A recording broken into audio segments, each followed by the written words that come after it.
ലോകമായിട്ടും പ്രഖ്യാപിച്ചിരിക്കുന്നു atom bomb എറിയാൻ പോകുന്നു എന്ന് പറഞ്ഞാൽ അതിനെപ്പറ്റി തിരുവനന്തപുരം സെക്രട്ടറിയുടെ അകത്തോ പുറത്തോ ഉള്ള ആളുകൾക്ക് യാതൊരു പരിഗണനയുമില്ല. എന്തോ ഒരു പ്രൊമോഷൻ തസ്തിക വേണ്ടെന്ന് വെച്ചിരിക്കുന്നു എന്ന് കേട്ടാൽ ലോകമായിട്ടും ഉണ്ടാവുന്നതിനേക്കാളും വലിയ ആവേശത്തോടു കൂടിയാണ് അവരത് ശ്രദ്ധിക്കുക. രാഷ്ട്രതന്ത്രജ്ഞൻ, വാഗ്മി, പത്രപ്രവർത്തകൻ തുടങ്ങി നിരവധി വിശേഷണങ്ങൾക്കർഹനായ CH മുഹമ്മദ് കോയ മുസ്ലിം ലീഗിന്റെ എക്കാലത്തെയും ആവേശമാണ്. 24-ാം വയസ്സിൽ കോഴിക്കോട് നഗരസഭയിലെ കുറ്റിച്ചിറ വാർഡിൽ മത്സരിച്ച് വിജയിച്ചാണ് CHന്റെ പാർലമെന്ററി ജീവിതം ആരംഭിക്കുന്നത്. 1955-ൽ CHന്റെ രണ്ടാം മത്സരം തൊട്ടടുത്ത പരപ്പിൽ വാർഡിലായിരുന്നു. ഇടതുപക്ഷം പിന്തുണച്ച കോൺഗ്രസ് സ്ഥാനാർത്ഥി അപ്പക്കോയയും CHും തമ്മിൽ നടന്ന മത്സരം കേരളത്തിന്റെ ശ്രദ്ധ പിടിച്ചുപറ്റി. മുഹമ്മദ് അബ്ദുറഹിമാൻ സാഹിബിന്റെ കാലം മുതൽ കോൺഗ്രസ് കുത്തകയായ പരപ്പിൽ വാർഡിൽ CH അട്ടിമറി വിജയം നേടി.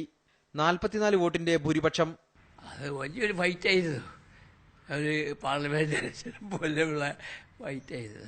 6 പതിറ്റാണ്ട് മുമ്പ് CH മത്സരിച്ച തദ്ദേശ തെരഞ്ഞെടുപ്പിലെ ആവേശത്തെക്കുറിച്ച് പറയാൻ കുറ്റിച്ചിറയിലെ പഴയ തലമുറയ്ക്ക് വലിയ താല്പര്യമാണ്.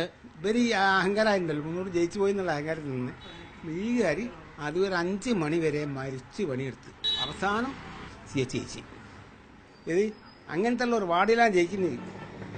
അങ്ങനെയാണ് അവിടുന്ന് CHന്റെ ഉയർച്ച വരുന്നത്. നിയമസഭാ സ്പീക്കർ, വിദ്യാഭ്യാസ മന്ത്രി, മുഖ്യമന്ത്രി തുടങ്ങിയ വലിയ പദവികൾ വഹിച്ച CH മുഹമ്മദ് കോയയുടെ ജീവിതം ലീഗ് അണികൾക്ക് മാത്രമല്ല രാഷ്ട്രീയം ശ്രദ്ധിക്കുന്നവർക്കെല്ലാം വലിയ പാഠങ്ങൾ നൽകുന്നുണ്ട്. MK Shukkur, media 1, Kozhikode.